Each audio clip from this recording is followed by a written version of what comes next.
Hi, I am Kedger on Two Wheels, and today we'll be reviewing the KTM 890 Adventure.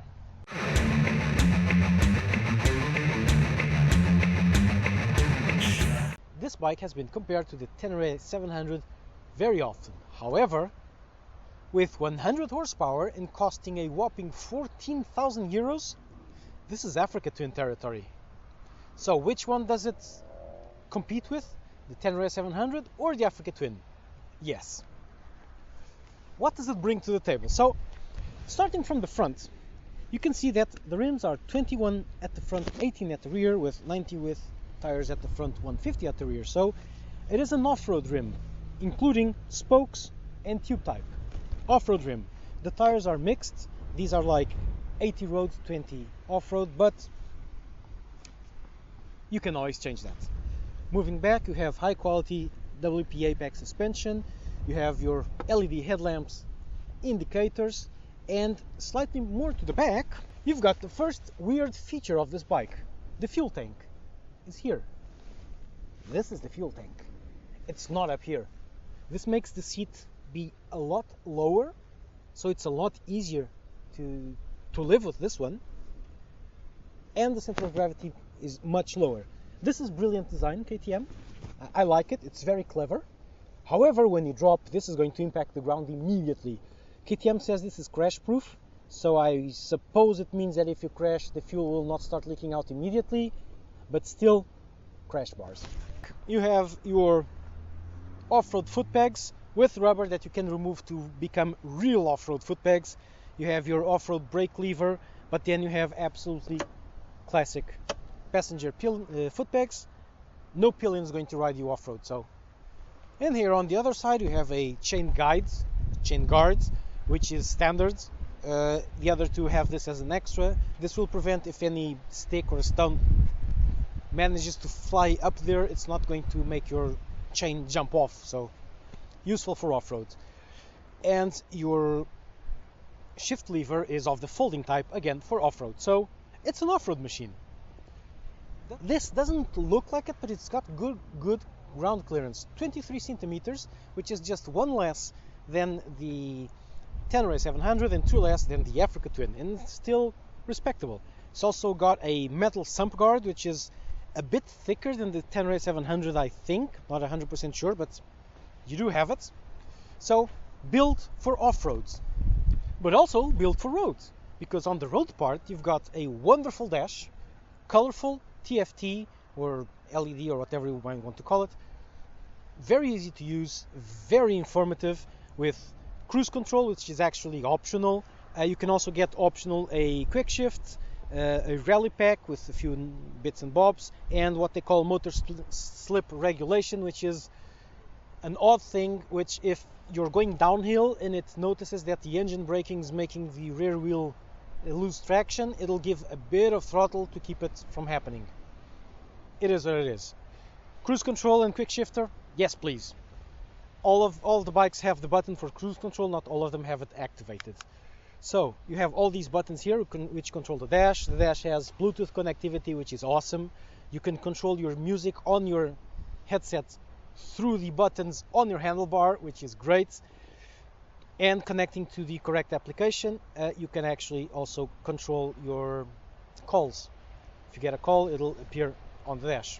However, I was not able to get the application running because the application, my KTM, hasn't been updated since 2019 July, and it requires Google Play Music, which no longer exists. So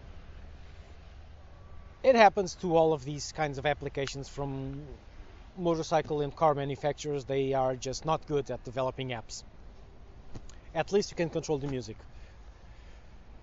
Your mileage may vary. Maybe when you get one, it'll work with your cell phone. You'll be able to answer and receive and cancel calls and show the people who's calling you on the dash. Specs wise, same-ish power than the Africa Twin, 4 horsepower extra, same-ish torque, a lot more power than the Testride, obviously. The weight is in between, even though KTM says it's the lightest at 196 kilograms.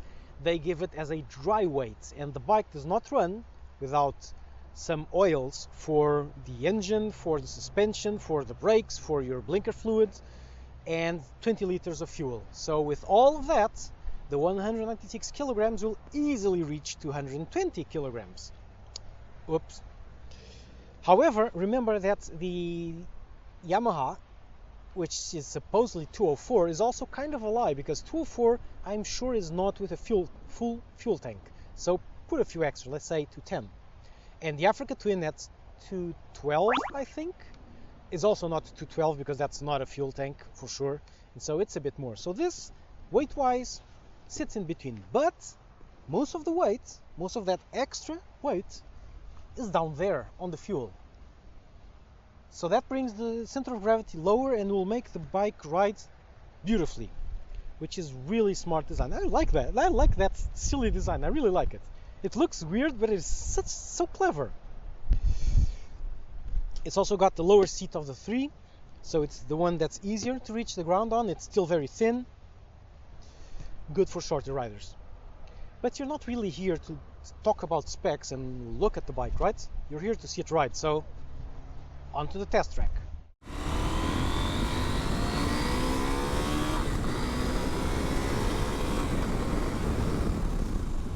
Whoa, way faster than I was expecting.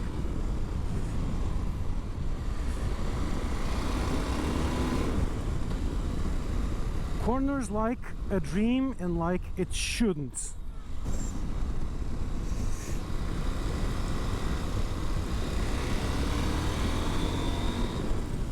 Even with these wheels, suspension and tire size, it still handles like a proper road bike. Astounding.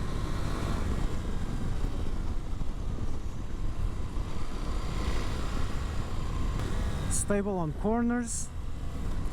Wow, for such an off-roady machine, this is brilliant. And there's no off-road feel from the tires. You know, that I'm going to lean and fall over feel? None. So if you don't actually look at the tires, you'll think this is actually road tires, but they're not.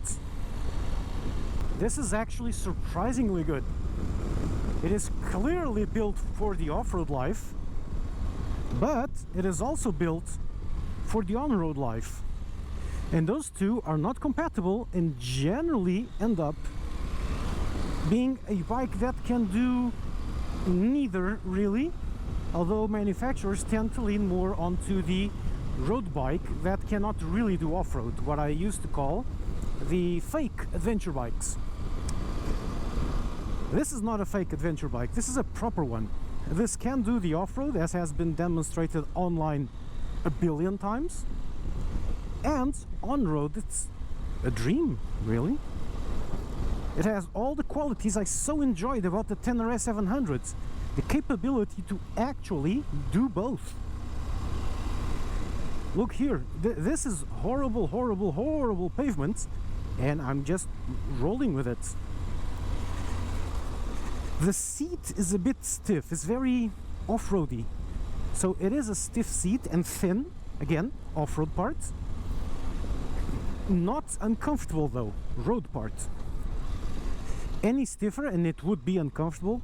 And I cannot tell you about long journeys because I haven't done any and I'm not going to do any. But it's not uncomfortable. I've been on top of it like for an hour and a half so far. Not a lot of problems. And the riding position is also comfortable. It's roomy, so you're not cramped. Yeah. As a road bike, which is what we are testing now, it is a fine road bike. Actually, fine is actually an insult. It is a superb road bike. The engine is way faster than you expect. It has a lot of torque, but it delivers that torque very...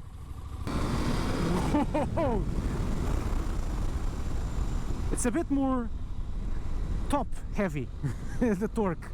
So it just accelerates at low revs. It feels very calm, very easygoing. And then as it climbs the revs, it just keeps on accelerating faster and faster and faster until you're going way faster than you expect. In fact, It's not just the engine delivery, it's also the ergonomics, the way you're sitting on it. Most of the time, you look down and you're going triple the speed you wanted, because it really feels that effortless. And on these wider bends, the best thing I can say is that I forgot to review it now, because it's just effortless. It's brilliant here. Now that the cars are gone, high-speed corners, perfect. Smooth, stable and collected even over a very bumpy road. The brakes, as is common on KTMs, are a bit oversized, just a bit. I did not brake all I wanted there, because I could have braked more, but I saw that woman had quit jumping in front of me.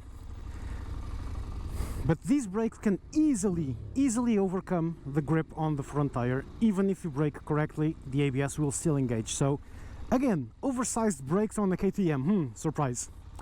Road-wise, it is an absolutely brilliant machine.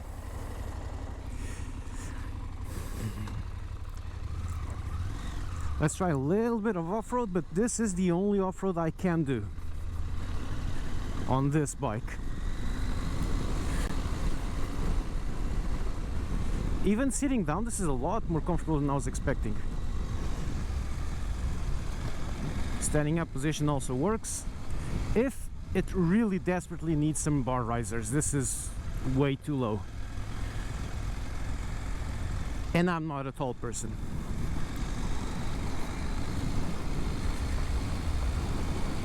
Let's go through all the holes I can. Wow. Color me impressed. Okay, this is a very simple dirt path. This is basically a highway, but I'm going through all of these potholes from the rain and it just glides over them. It's awesome.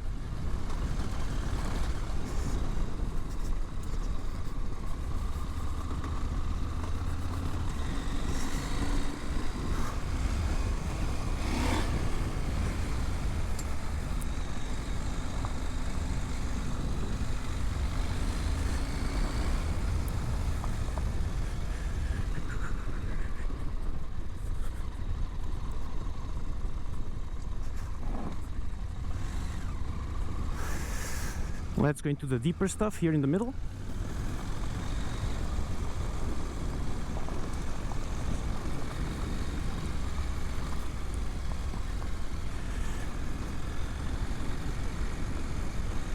Easy peasy.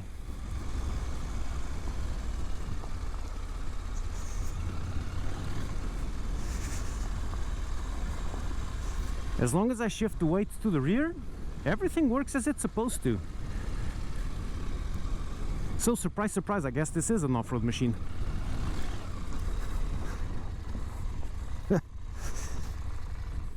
So, after the test track, what is this? Yes, this is a do-it-all, just like the Testride, which is unfairly compared to, just like the Africa Twin. This is a bike to actually do it all. It's not a pretend adventure bike, which looks the adventure part but cannot do much more than you see here. The places where even a Mini Cooper can go. No. This is the one that goes where you can't take your normal road car.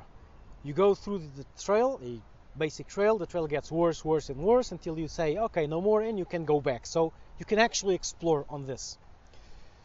I did not try it extensively off-road. There are those who have. If you want to take it to some proper off-road, get the R, not this one, because this on the road is a beautiful road going machine. And so, does it do road? Yes, brilliantly. Does it do off-road? Yes, very well. Compared to the other two, this does road better than the other two by far. A bit of it due to the tires being more road than off-road. Both the Yamaha and the Honda have more off-roady tires, and you feel that when leaning over. So maybe if they change the tires it would be a bit better, but the Africa Twin is clearly the worst on the road, by far. The Tenere would be the second, and this is a beautiful road machine. Off-roading, this goes head-to-head with the Tenere.